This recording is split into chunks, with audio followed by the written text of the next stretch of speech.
Good morning ho sa inyong lahat. Last year pa po tayo huli nagkita.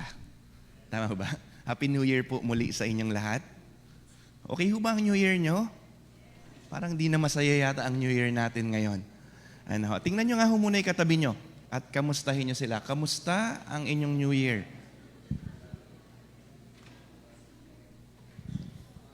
Ano po ang sagot nila? Okay po ba? Mukha naman ho bang okay talaga? Mukhang nangiti naman ho kayo ng bahagya at ako'y napayapa na at mukhang okay naman kayo talaga. Kanina palagay ko talagang ninamlam lang natin kung ano yung muling pagtanaw natin o pag-alaala natin doon sa ginawa ng ating Panginoon. Kaya talagang ano po yun that is a reminder to us. That is a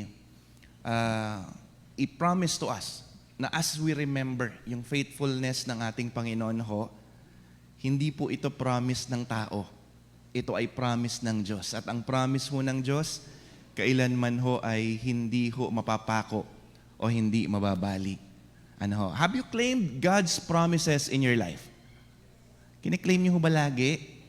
Pag may problema, lagi ho ba nating pinaalala sa ating sarili na ang promise ng Diyos, hindi Kanya iiwan, hindi Kanya pababayaan. Sino sa inyo ang may New Year's resolution? Meron ba? Nakakapitong araw na tayo, baka nakalimutan na yung New Year's resolution. Before the end, every beginning is a wonderful thing. Tama ho ba? Bawat panimula. We get so excited before it starts, pero habang nagpapatuloy, una, masigasig.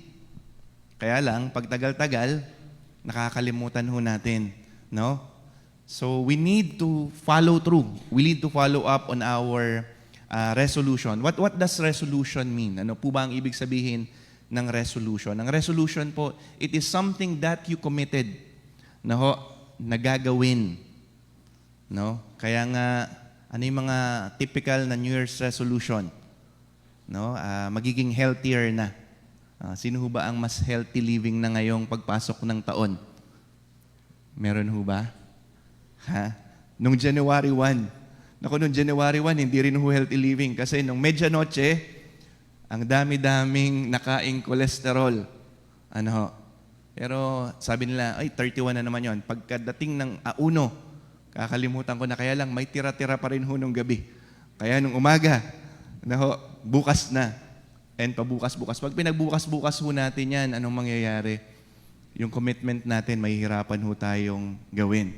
But, the key for us to really do yung commitment natin is to surrender our commitments to God. Kailangan ho, ibalik natin at sabihin natin, aminin natin kung ano yung hirap na hirap tayong gawin. And the reason why hirap na hirap tayong gawin yan is because there is an inner struggle within us. Kasi kung madaling gawin yan, lahat ho tayo, yung resolution natin, lahat nagawa ho natin. Tama ho? And baka may mga kagaya ko ho, every year mayroong resolution, masigasig sa unang taon, o sa unang mga araw, pero kalaunan ay It simply tells us yung reality ho, na minsan mahirap ho na nagawin kung ano man yung ipinasya po natin, pero ang pangako po ng Panginoon, kung ano yung hindi natin kaya, sabi po ni Apostle Paul, I can do all things through Christ who gives me strength. Those resolutions are for a reason. And because we do want something to change in our lives. And it doesn't mean na kung hindi na natin naituloy yung resolution, kung naputol man ho, titigilan ho natin. We do not have to wait for the next December 31 to come. Hindi natin kailangang intayin yon.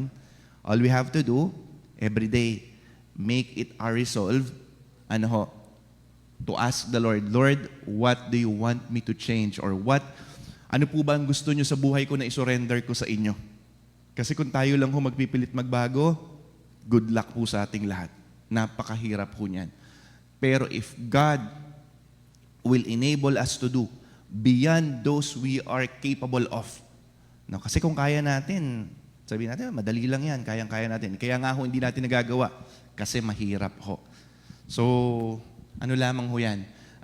pasakali ho, because we will be talking about something that has been, kung titingnan natin sa story na to, napakahirap ho na gawin. And oftentimes ho, if it will not be in your heart to be part of something that is big na gagawin ho, kuminsan if we will be in our comfort area, we would rather choose na sabihin natin, ay dito na lang ako, wala na akong pakialam dyan. No, because we will be talking about the story of the life of Nehemiah and what he was able to do sa pamamagitan po ng pag-answer ng call sa kanyang heart ng Panginoon.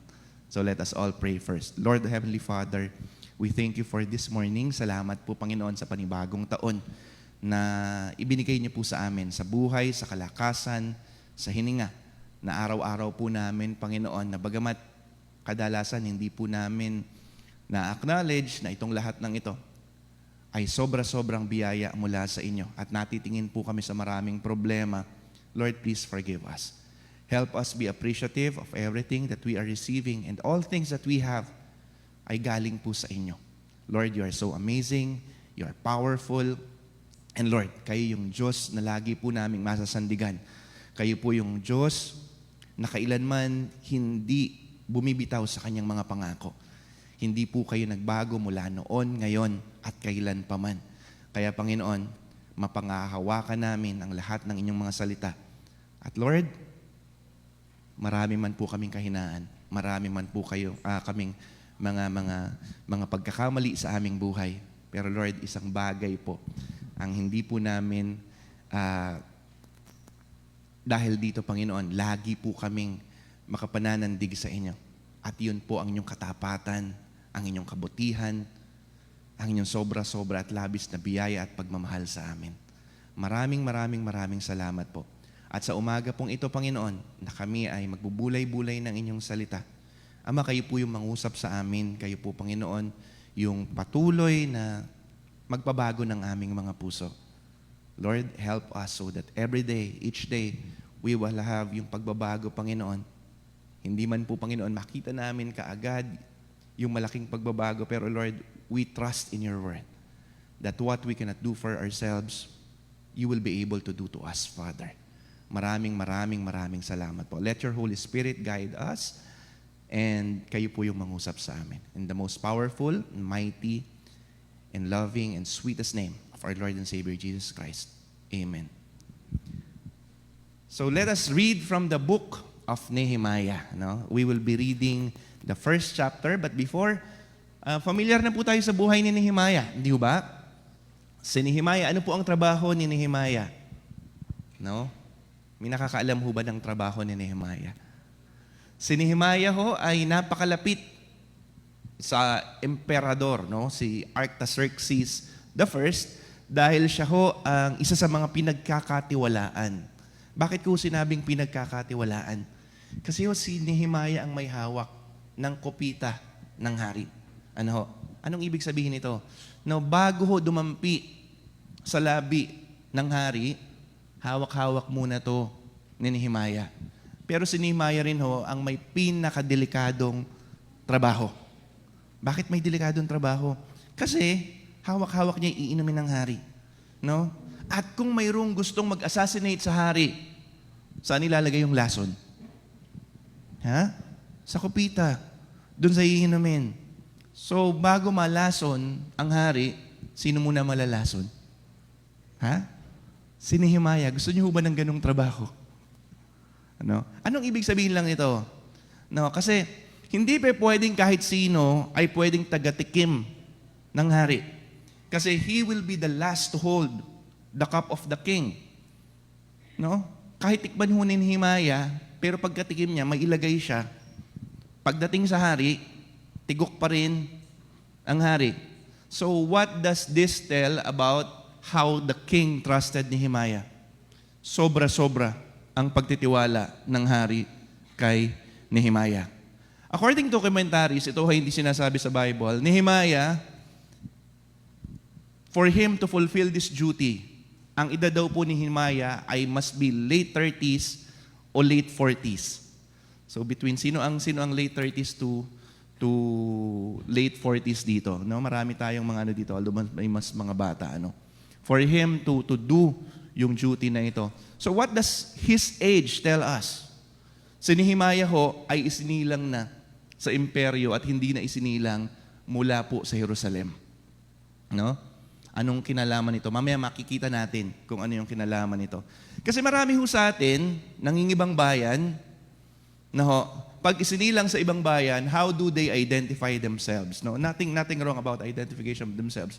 Pero this tell us about how Nehemiah, that despite living in a foreign land, his heart remains in Jerusalem. Ganoon katindi ang puso ng taong ito. So let us read from the book of Nehemiah chapter 1. No, sabay-sabay ho natin, tingnan ho natin. Ayan, the words of Nehemiah, the son of Achiliah. It came to pass in the mount of Chislev in the 20th year as I was in Sushan, the citadel, that Hanani said to me, si Hanani po ay isang kababayan na galing ho sa Jerusalem. The survivors who are left from the captivity in province, they're in great distress. That Hanani, balik natin, sorry. That Hanani, one of my brethren, came with men from Judah, and I asked them concerning the Jews who had escaped, who had survived the captivity, and concerning Jerusalem. And they said to me, the survivors who are left from the captivity in the province are there in great distress, and reproach. The wall of Jerusalem also is broken down, and its gates are burned with fire. So it was when I heard these words that I sat down and wept and mourned for many days. No? Ilang araw ho siya nalungkot at ilang araw nagkaroon ng pagdadalamhati, maraming araw. I was fasting and praying before the God of heaven, and I said, I pray, Lord God of heaven, O great and awesome God, you who keep your commandment, your covenant and mercy with those who love you and observe your commandments. Please let your ear be attentive and your eyes open, that you may hear the prayer of your servant, which I pray before you now, day and night. For the children of Israel, your servants, are confess the sins of the children of Israel, which we have both sinned against you, both my father's house and I have sinned. We have acted very corruptly against you and have not kept the commandments, the statutes, nor the ordinances, which you commanded your servant Moses. Remember, I pray the word that you commanded your servant Moses, saying, if you are unfaithful, I will scatter you among the nations. But if you return to me and keep my commandments and do them, though some of you were cast out to the farthest part of the heavens, yet I will gather them from there and bring them to the place which I have chosen as a dwelling for my name. Now these are your servants and your people, whom you have redeemed by your great power and by your strong hand. O Lord, I pray, please let your ear be attentive to the prayer of your servant and to the prayer of your servants who desire to fear your name, and let your servant prosper this day.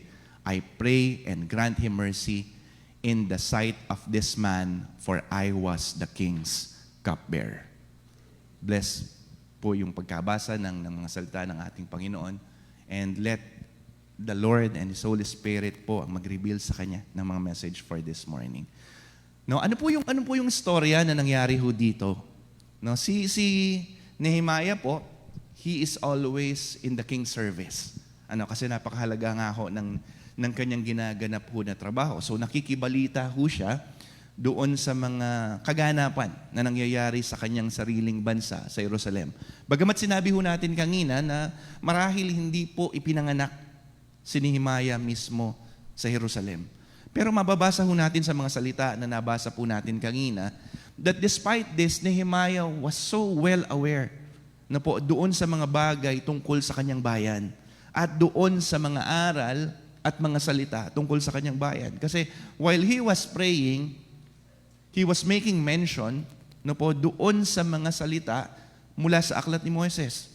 kung papaano ang pangyayari sa kanilang buhay ay kanyang kinikilala bilang pagkapangyari dahil ho doon sa mga kaganapan sa Israel.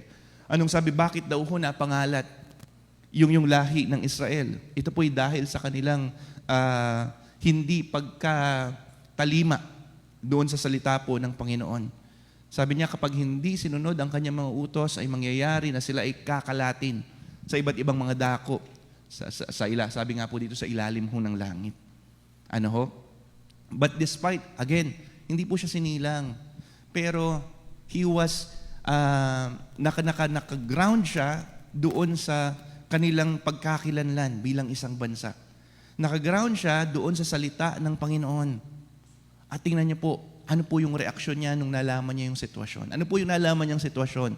Nung dumating ang kanyang kaibigan, mula doon sa pagkabiyahe sa Jerusalem, ito po ang tumambad sa kanya. Sabi sa kanya, Nehemiah, ito ang kalalagayan ng ating, ang Jerusalem ho kasi ay ang kabisera o ang capital city ng bansang Huda. No? Kasi Israel is divided into two portions. No? Yung southern part is yung Judah and yung northern part, yun po yung Israel, kung saan mas naunang na taboy sa iba't ibang dako yung Israel. So ano po ang nangyari dito? Sabi niya, Nehemiah, ganito ang kalalagayan. No? The people are in reproach. Ang sama-sama ng kanilang kalalagayan. No? Hindi maganda yung kanilang kinakaharap. At ang pader ng Jerusalem ay, ano sabi? Are broken. The gates are burned down. Sunog ang pintuan. Sira, no? Sira ang pader. No? Anong sabi po natin kanina? Nehemiah was not born perhaps in Israel because of his age and because of the time, kasi 70 years ho 70 years ho ang lumipas, no, bago nangyari ho yung event na to. In fulfillment, doon sinasabi po ng book naman ni Jeremiah, no, that after 70 years, no, the captives will be coming back mula doon sa kanilang mga lugar na pinagdalan at pabalik doon sa kanilang sariling lupain. So this will give us a picture, hindi po lumaki si Nehemiah sa Jerusalem, but why is it na yung puso niya, no, napakalapit pa rin sa kanyang bayan? Number one ho, it is because he knew his true identity. Alam niya po kung sino siya talaga. That bagamat napakakomportable ng kanyang buhay, napakaganda ng impluwensya at kapangyarihan na kanyang tinatamasa bilang isa sa pinagkakatiwalaan ng hari, alam niya po kung sino siya talaga. For us to discover our calling, number one, we should know who we truly are. No. Ang masakit, kung minsan, hindi natin kilala kung sino tayo talaga. We let other things give us identity. Anong ibig sabihin? Kung saan ho tayo mapadpad. Kung sino ang makasama natin, kung minsan, yun na lamang ho ang tinitingnan natin kung sino ho tayo. No, halimbawa, nakasama natin ang ganitong grupo, nakakalimutan natin na tayo ay binago na ng Panginoon.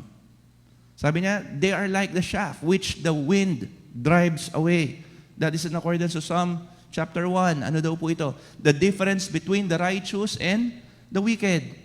Ang righteous would be able to stand on his own identity and principles.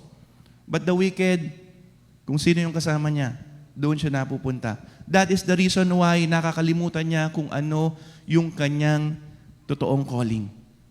Ano ho? Ang tanong ho, tayo ho ba kahit saan tayo mapadpad? We know who we truly really are. Papaano ho, no? Although hindi ho sinasabi dito, bakit ho natin masasabi na kilala ni Nehemiah yung kanyang sarili at alam niya kung papaano tumindig? Kasi po, he is rooted in the Word of God. Look at how Nehemiah prayed. Ano? He never simply prayed na, Lord, gawin niyo po ito para sa amin, Lord. That is okay. Kasi ang pangako ng Panginoon, if we ask, anong sabi niya? Kapag tayo humingi, anong pangako? Tayo ay bibigyan. Pero ang sabi ng Panginoon, if you abide in me and my words abide in you, Anong sabi ho? Kapag tayo ay nananahan sa Panginoon, ang kanyang salita ay nananahan sa atin. Anong sabi? Hingin mo anuman sa aking pangalan at yan ay ipagkakaloob sa iyo. We do not simply ask. We ask in accordance to God's promise. At kung humihingi tayo sang-ayon sa pangako ng Diyos, ano ho? Again, ang Panginoon, no, hindi ko kagayang mangako. Kasi pag ako ho nangako, no, baka mag-50-50 ho tayo. No, kasi ang tao nakakalimot. No? Although excuse yun, laging makakalimutin. Totoo naman ho yun eh. Ang dali-dali ho nating magbitaw ng mga pangako bilang mga tao.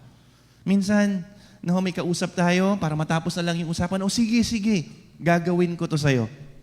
No? Nakaka-relate ho tayo. Napangakuan na rin ho ba tayo ng ganyan?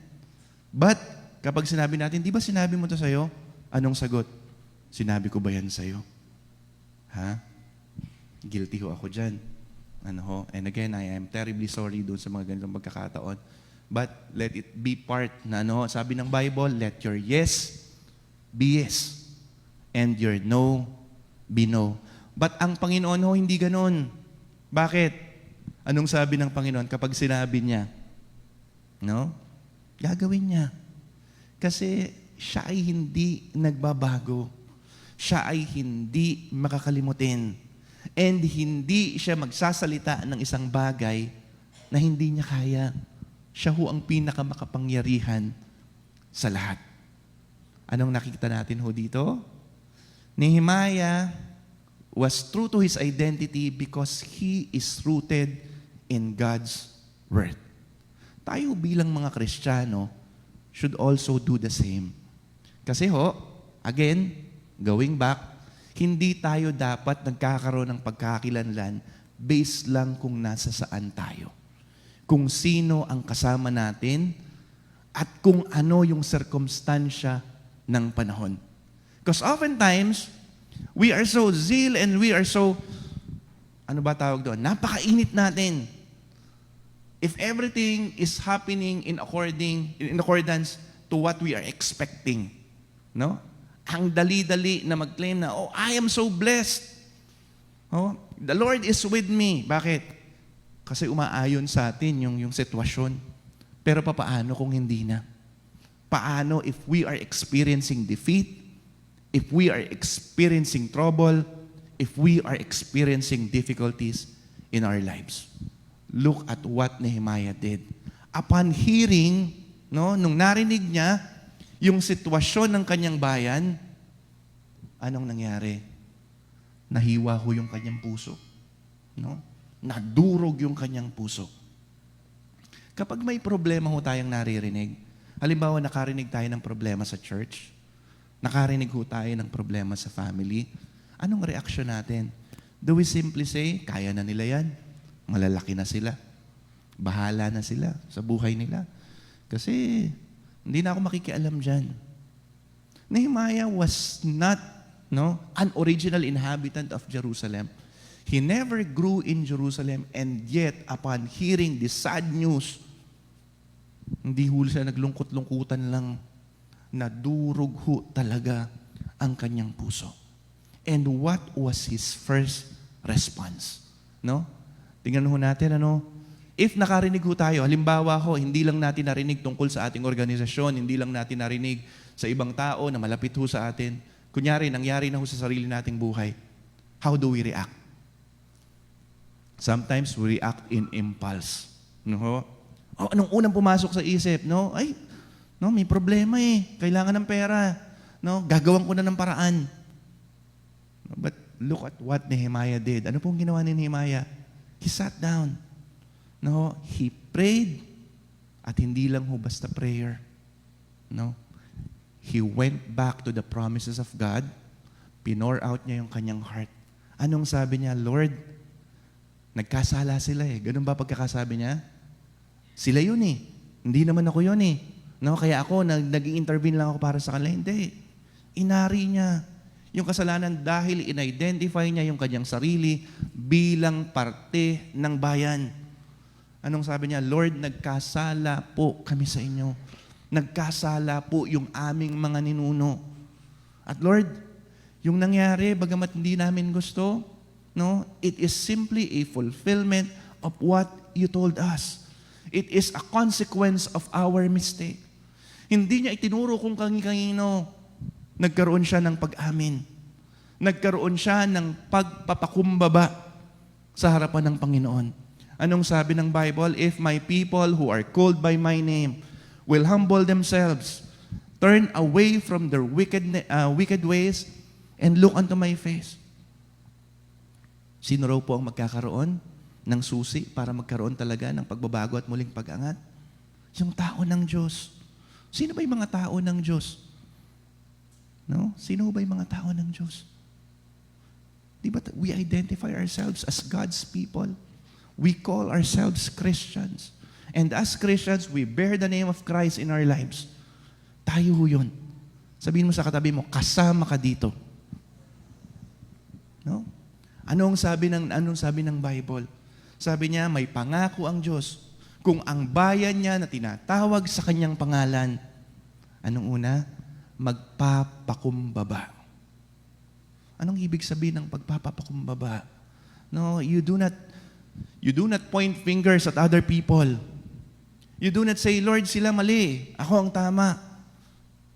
Mas bago natin tingnan ng ibang tao, let us look first on ourselves.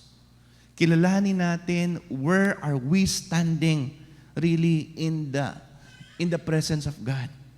Kasi oftentimes we compare ourselves with others. Lord, mas mabait ako sa Kanya. No?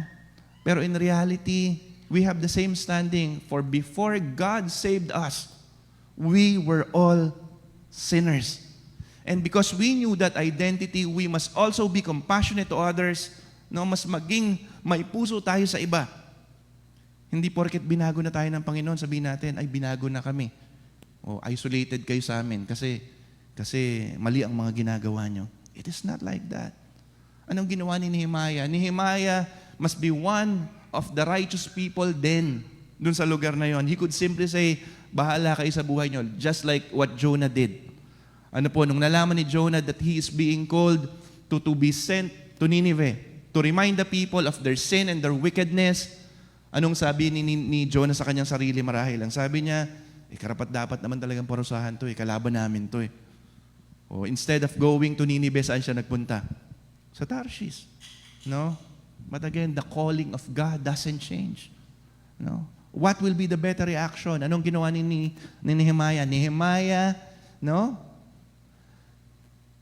Umiyak siya sa harapan ng Panginoon. He mourned. He wept. He fasted. And he prayed for his people. Nanalangin siya para sa kanyang sariling bayan. And ano ang pinanalangin niya? He went back to the promises of God. Sabi niya, Panginoon, ito ang karanasan namin ngayon. No? Ano yung karanasan natin sa buhay natin ngayon? Do not blame it on other people.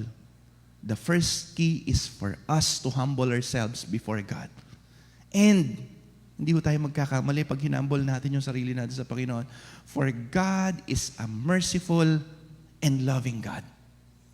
At nung nalalangin siya, sabi niya, Panginoon, sabi niyo, kapag kami ay nanumbalik sa inyo, muli niyo kaming titipunin bilang isang bansa. No? Again, Nehemiah is one of the most influential man in the empire. He could have simply say, Lord, dito na ako, matatapos yung buhay ko. Kasi nakakapag-ministeryo naman ako dito. Komportable naman ang buhay ko. Makakapagpadala naman ako ng tulong kasi pwede ko namang ibulong doon sa hari. But you know what? Si Nehemiah ho, have risked everything because of this calling, because of him identifying himself with his true identity, and because of God, no, putting in his heart that he has to do something. Naramdaman niyo na ho ba sa buhay ninyo when you knew that God is telling you to do something, pero lagi nating tinatanggihan? Lord, iba na lang. Lord, hindi ko kaya to kasi ganito lang ako. No?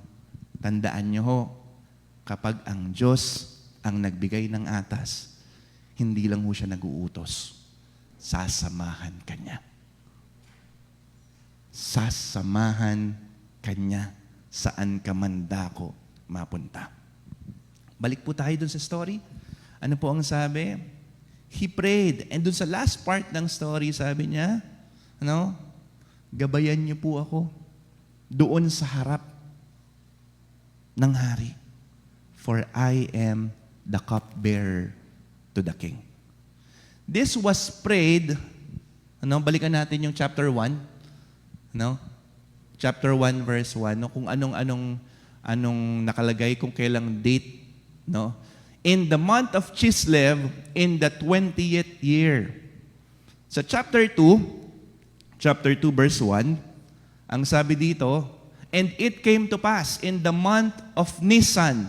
So from Chislev to Nisan, hindi ko alam yung pagkakasunod-sunod ng kalendaryo ng mga Hudyo, pero it was said that it took 4 months for this occurrence to happen. Itong pangyayari ho nito, 4 na buwan. Imagine yourselves praying for 4 months. Kung gaano nakabigat yung damdamin nyo, but he simply surrendered everything to God. Ito yung matututunan natin. When we surrender everything to God, no matter how long it takes, kung gaano man katagal mangyari, always remember this. Hindi ka lang bibigyan ng Panginoon ng kasagutan sa takdang panahon, bibigyan ka rin niya ng kalakasan para sa pag-iintay ng kasagutan. Why? Because he puts his hope in God. Imagine mo yun, 4 months. 4 months, magpe-pray siya, babalik siya sa hari, maglilingkod siya, pero hindi ho nagbago yung kalidad ng kanyang paglilingkod. Pero may nagbago. Ano yung nagbago? Dahil yung kanyang pananalangin ay dala-dala niya sa kanyang buhay, minsan humaharap siya sa hari na puno ng kalungkutan. Naramdaman niyo na ho yung sitwasyon ng buhay na may kalungkutan ho tayo na hindi ho natin maitago. Kaya tinatanong ng mga kasama natin, ba't ka malungkot? Hindi, okay lang ako. Wala to.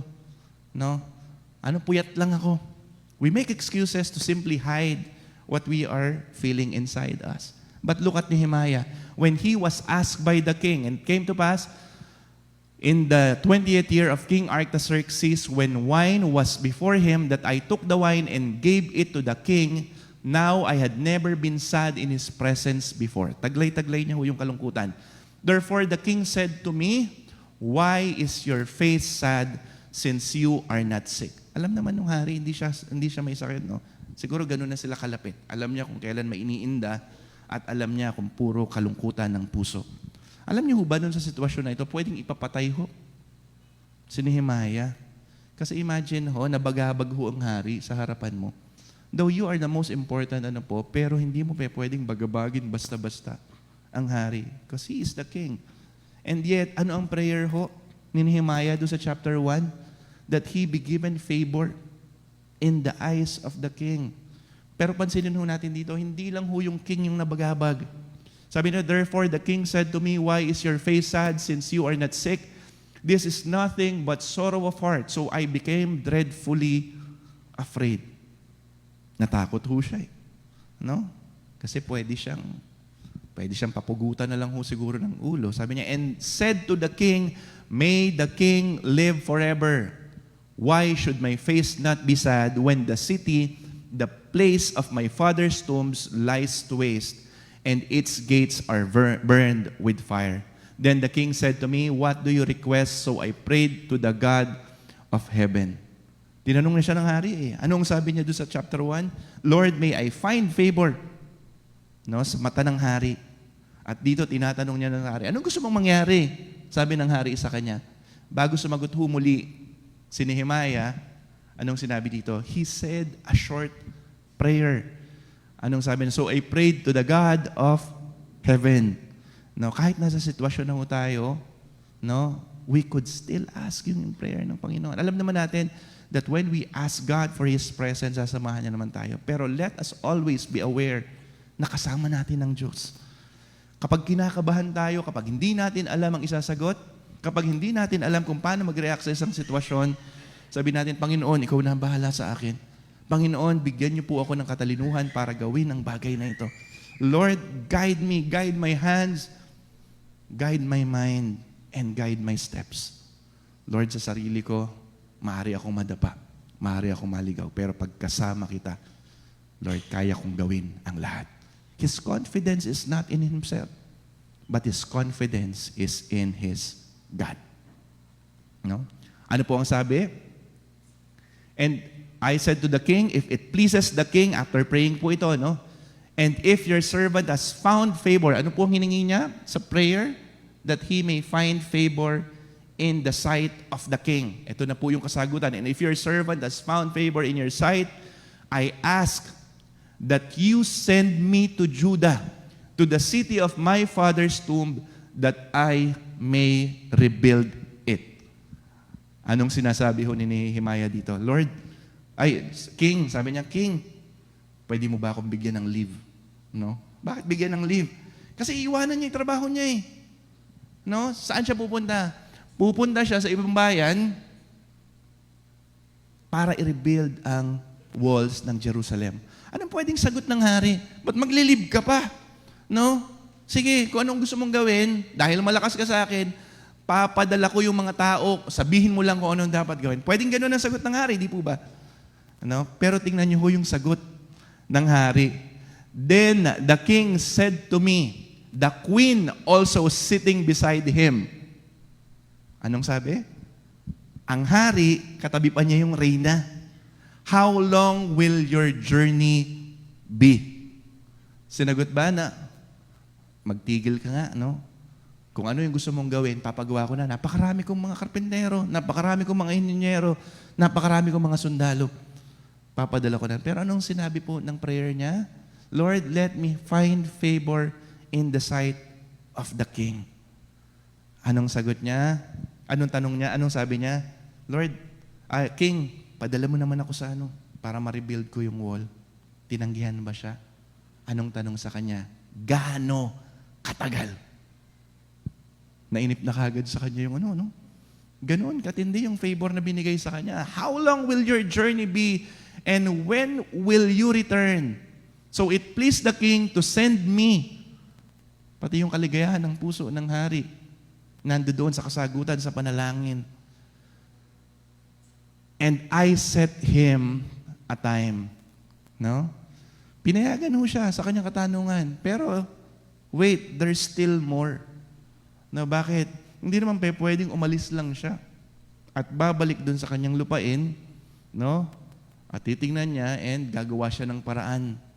Anong sabi po natin? Pag naglagay ang Panginoon sa puso mo ng isang misyon, ng isang ipapagawa sa'yo, ng isang calling, God will not send you empty. Ito ang sabi niya.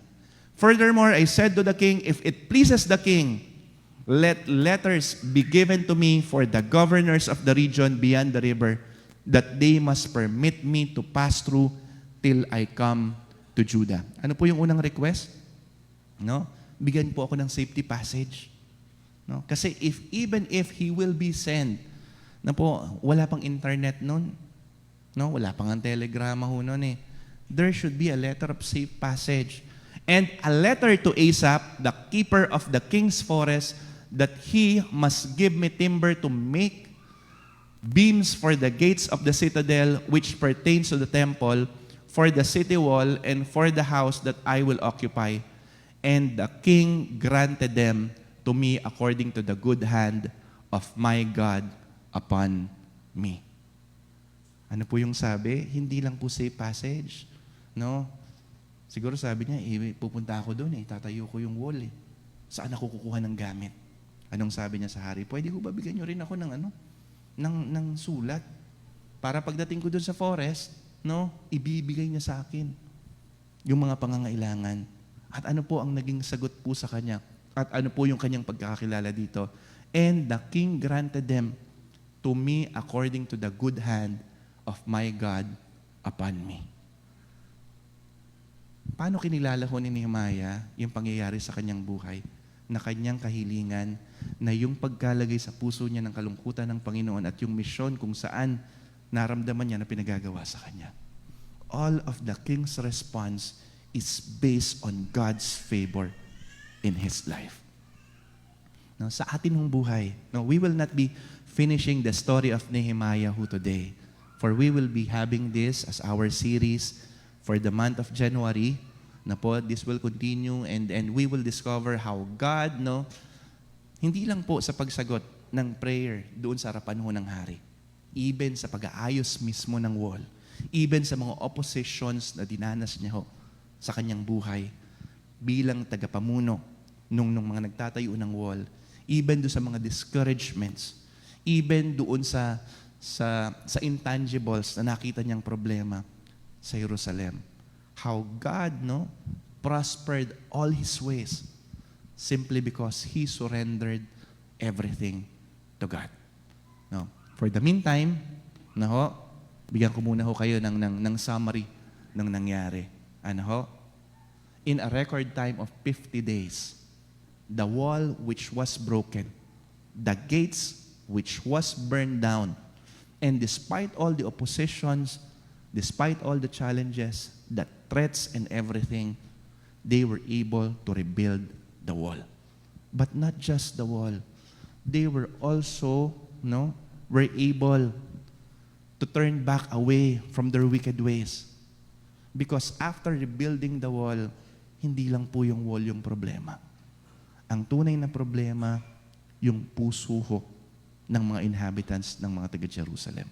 No?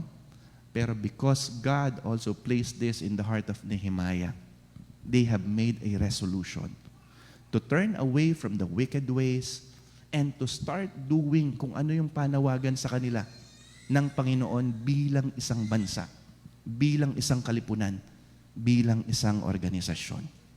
No? Those will be tackled sa mga susunod po natin na mga pag-aaral. Pero at this time, we have made our resolutions. And I believe that God has put in our hearts things that He wants us to do. Tayo po, bilang mga miyembro, bilang mga pamilya, dito ho, sa simbahan kung saan tayo nilagay ng Panginoon. Do you believe that God placed you here because He has a reason bakit dinala ka niya dito? Hindi nagkataon na may nagyaya lang sa'yo na dito ka napunta. Hindi nagkataon na somehow naramdaman mo na dito ka inilalagay ng Panginoon. No? God placed you here because God wants to do something through you that would bless the people around you. Nilagay ka ng Panginoon dito kasi gusto kang gawing pagpapala ng Panginoon sa buhay ng mga tao sa paligid mo. Look at the people around you. We do not know what they are going through.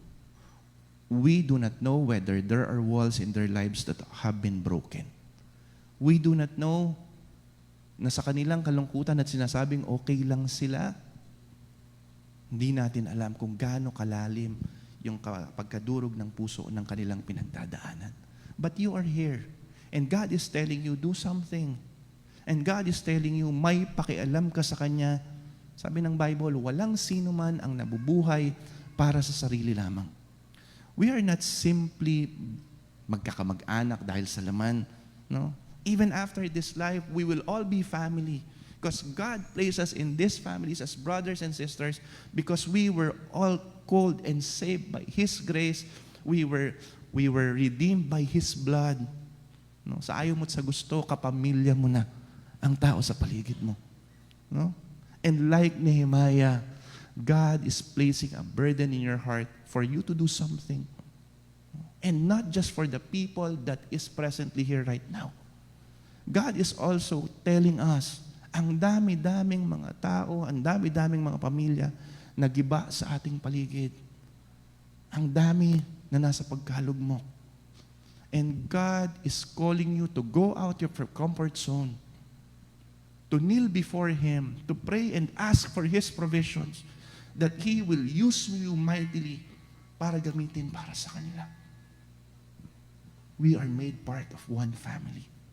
We are made part of one church kasi may ipinapagawa sa atin ng Panginoon. The wall stands for identity. The wall stands for protection. But the wall also stands for a community. We are a community. to stand by each other, to work together, to fight together for what is right, to stand for our principles. So as we will be a true brother and a true sister to each one of us right now that is with us here and those people that will be brought here by the Lord. Kasi ang Diyos naman ang nagpapadala ng mga tao. Pero will you be answering the call? Kagaya ni Nehemiah, alam mo may problema. Alam mo may mahirap na sitwasyon. Pero ano bang sasabihin natin? Sasabihin ba natin, bahala na sila sa buhay nila? Pero like Nehemiah, maging sensitibo yung puso natin. Makinig tayo sa salita ng Panginoon. Sabihin natin, Lord, give me favor so that when you will be sending me to this person, hindi lang ako yung mangungusap sa kanila. Hindi ako ang magkukumbinsi sa kanila. Hindi lang ako yung tutulong sa kanila. Kundi ikaw, Panginoon, yung kamay mo ang sasama sa akin para hipuin ang buhay nila. Will we be like Nehemiah? Again, if the Lord is sending you, He will not send you empty. Ibibigay niya ang lahat ng iyong kailangan. Let us be one family. Let us be one community. Let us rebuild the wall. And like Nehemiah, in a record time of 52 days, we do not know kung 52 days yan, yung 1 year yan, kung 10 years yan, but for as long as God is with us, 4 months man dumating ang answer sa ating prayer, we will all be patient. Bakit? Kasi alam natin, ang nangako sa atin, hindi napapako. Ang nangako sa atin, hindi tayo pinahayo ng walang daladala. Ang nangako sa atin, ang pangako niya, hindi kanya iiwan, hindi kanya pababayaan. Let us all pray. Lord Almighty Father, we thank you for your goodness.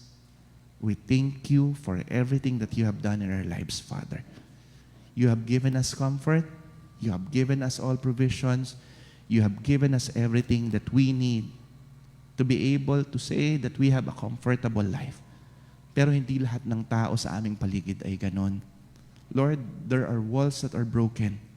There are families that have been destroyed by circumstances.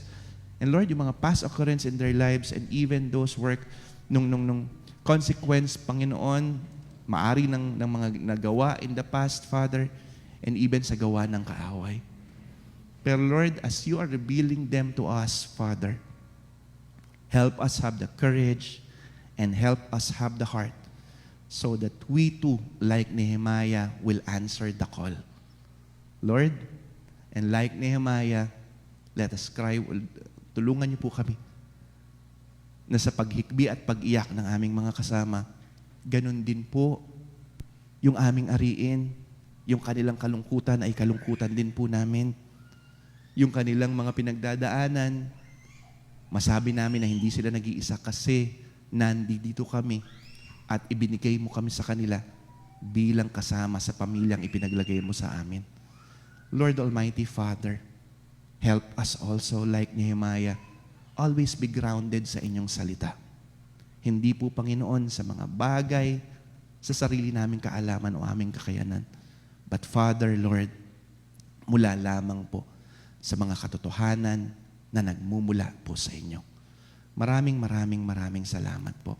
And I pray for every family that is represented here right now. Lord, marami kaming gustong mabago. Marami po kami, Panginoon, na gustong malagpasan ng mga pasakit at mga problema sa aming buhay. Lord, we surrender them all to you, Father. Lord, ang pangako nyo, you are the God who provides all our need. You are the God who is our refuge, our strong tower. Lord, help us not lose our sight on you, Father.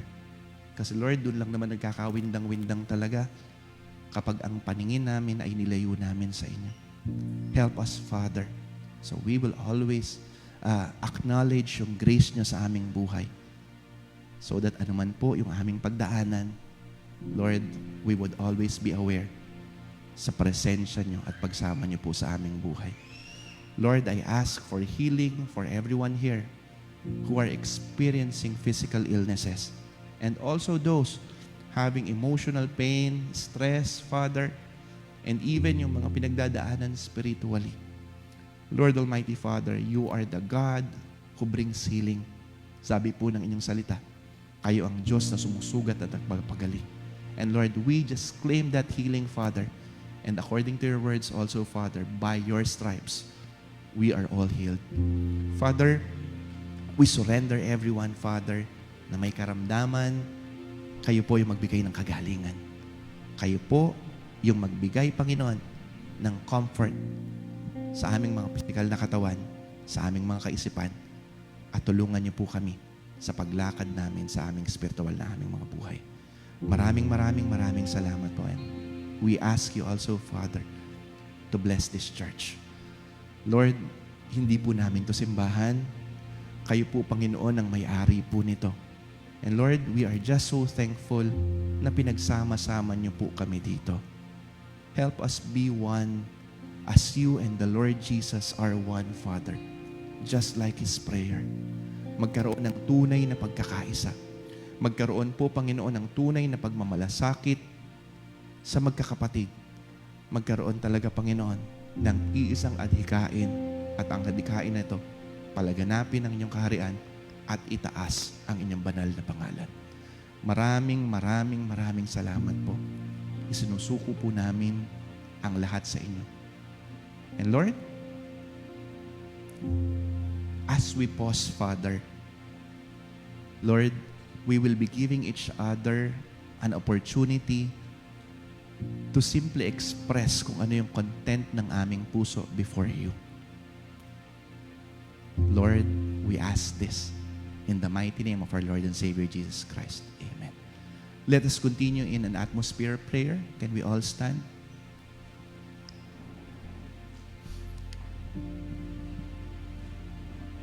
Can we all close our eyes?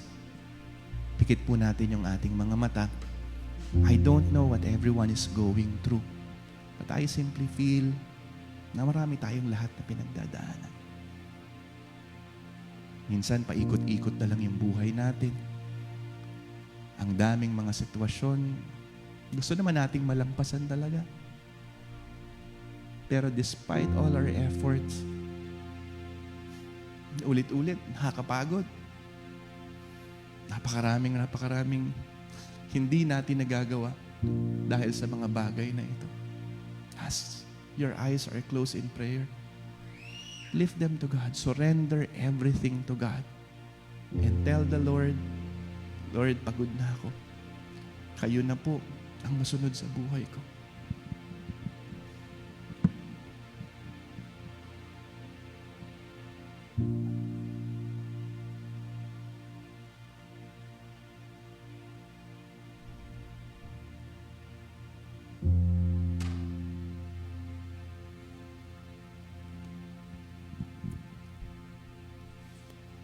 Marami kayong gustong mangyari sa buhay. You have been all working for that one thing that you would want to establish in your family. Sabihin niyo to sa Panginoon.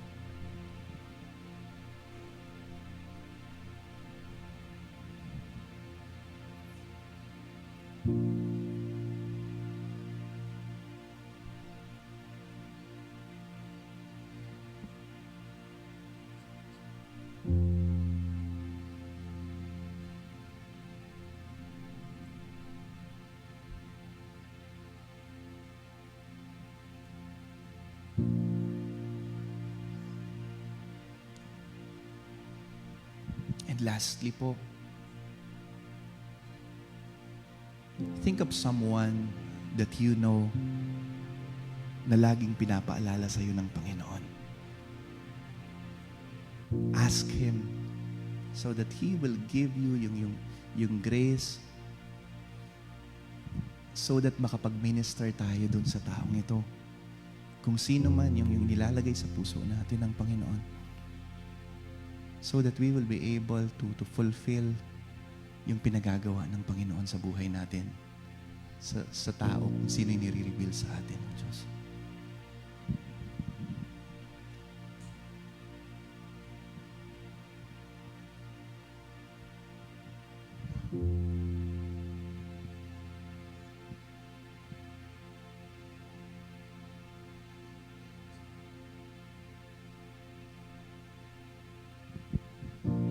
Lord, we lift everything to you.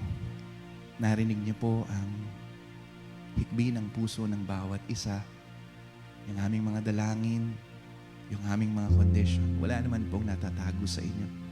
Sabi niyo nga po, bago pa man kami magbukas ng aming mga labi, alam niyo na yung aming kailangan. Pero Lord, you are giving us this privilege to bring before you everything that burdens and bothers our heart, Father, so that we will always acknowledge na wala pong tsamba sa inyo, wala pong aksidente sa inyo, sapagkat kayo ang Diyos na sumasagot ng mga panalangin. Maraming salamat po. Tunay na lahat ng papuri ay karapat-dapat lamang po sa inyo. Tinataas namin ang inyong banal na pangalan, isinusuko po namin sa inyo ang aming mga buhay, sa pangalan ng inyong anak, ang aming tagapagligtas at aming Panginoon, ang aming Panginoong Jesucristo. Amen.